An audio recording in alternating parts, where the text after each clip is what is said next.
Also, a new Apple rumor, and this came up on my timeline and it was just like immediately corroborated everywhere, which is next MacBook Pros will have touchscreen touchscreens. Is it the Pros? Yeah, Wow. MacBook Pros.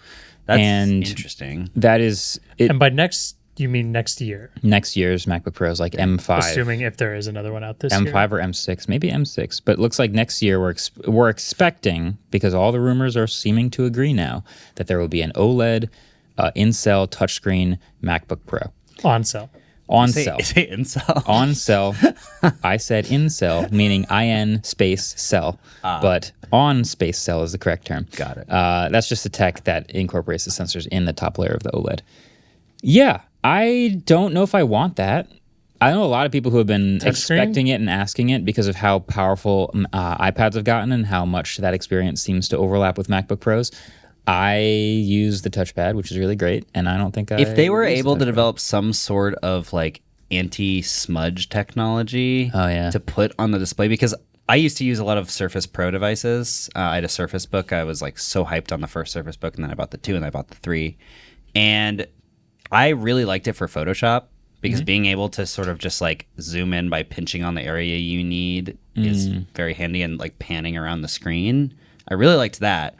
But now that I use a MacBook Pro most of the time, the screen already gets so dirty that I'm like, do I need it to be even more dirty? Yeah. And so, I don't know. If it was just there as a feature, they'll probably figure out some interesting implementation of adding a touchscreen, like something that actually makes it better, I would hope. Yeah, the OS... Well, first of all, the OS has looked like it's been ripe for a touchscreen support for a little while now. Yeah.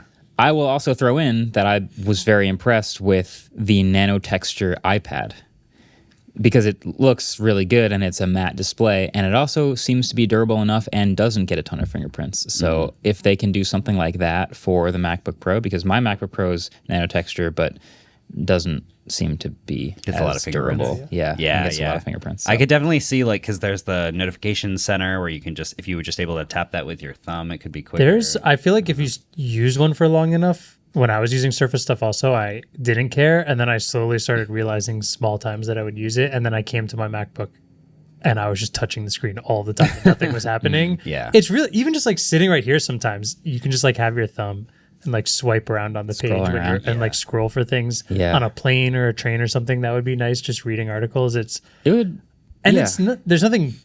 It doesn't take away from That's true. your regular experience. So I feel like they should add it because it's a feature that doesn't hurt. When I was a teacher, I had a lot of students, and this actually happened to me on my first college or high school laptop, which had a Windows with a touchscreen. And I don't think this will happen to a MacBook. But when you said it doesn't take away, when that touchscreen breaks. And you're trying to scroll, move your cursor around the screen, and it keeps jumping to random points, and then you have to go into the settings and disable the touchscreen while the cursor is just going boing, boing, boing, boing. That is. Assuming you're someone who takes care of your computer, that hopefully won't happen. You said those were like school computers, right? No, these were just like Windows laptops that cost under $2,000, so they were destined to. I shouldn't say that. I'm sorry. They really just need to make the touchpad accessible with the Apple Pencil. Like at some point, that would actually be awesome. It's the size of a small Wacom tablet already. And if they just gave it Apple Pencil support, then you wouldn't need to make it a touchscreen. I've tested many laptops with touchscreens over the past few years, and I never use the touchscreen with my hands.